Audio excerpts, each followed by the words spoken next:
ஆனா அதுலயும் இன்னும் இவங்க சாஃப்டா கொண்டு போறதுக்கும் வழி இருக்கு. இந்த இது 16ஆம் நம்பர் படி அனுசரிச்சு போகத்தான் செய்வாங்க.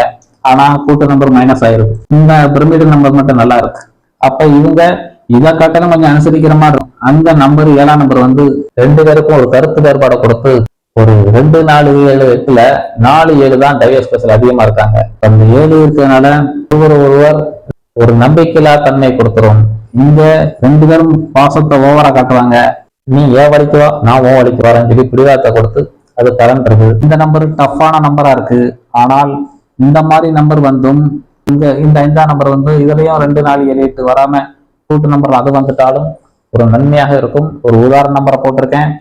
அந்த மாதிரி நம்பரும் போட்டிருக்கலாம், பரவாயில்ல. உங்களுடைய பிரச்சனைக்கு கல்யாண நம்பர் 2, 4, 7, 8 வராம இருக்க நியூமராலஜி சரி பண்றோம்.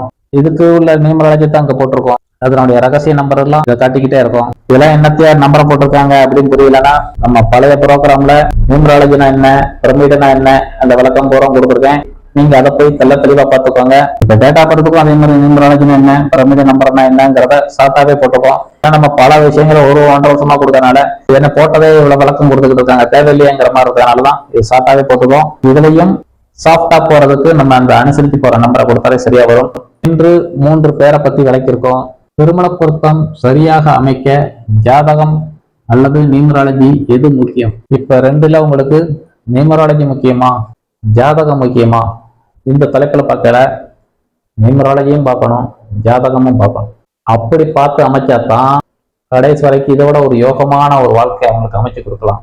ஏன்னா இந்த லக்கணத்துக்கு இந்த லக்கணம் பண்ணக்கூடாதுன்னு இருக்கு. நம்ம அதையும் பார்த்துட்டு பேர்ல அடுத்து ஆப்ஷனுக்கு வச்சுக்கணும். கையெழுத்துல ஒரு பக்கம் அடுத்த லைஃப் இருக்கு. ஏன்னா கல்யாணம் முடிச்ச அப்புறம் இன்ஷியல், இப்போ ஒரு பொண்ணோட பேரு கவிதா, கல்யாணம் முடிச்ச அப்புறம் வீட்டுக்கார பேரு இந்த எஸ்ன்னு போட்டுருவாங்க. அப்ப இதோட நம்பரும் மாறிடும், பிரமிடு நம்பரும் மாறிடுது.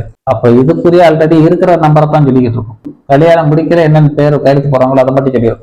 இப்ப எஸ் கவிதான்னு போடல, அது நாய் தான் வரும். இங்கேயும் ஆல்ரெடி நாய் தான் இருக்கு. ஆனா டென்ஷனா இருக்க மாட்டாங்க. அப்படி ஒரு நம்பரை சரி பண்றதெல்லாம் இருக்கு. ஆனால் இதுல வேற மிருகப்பச்சி வேற மேட்ச் ஆகணும். அப்படி விஷயங்கள்லாம் இருக்கு.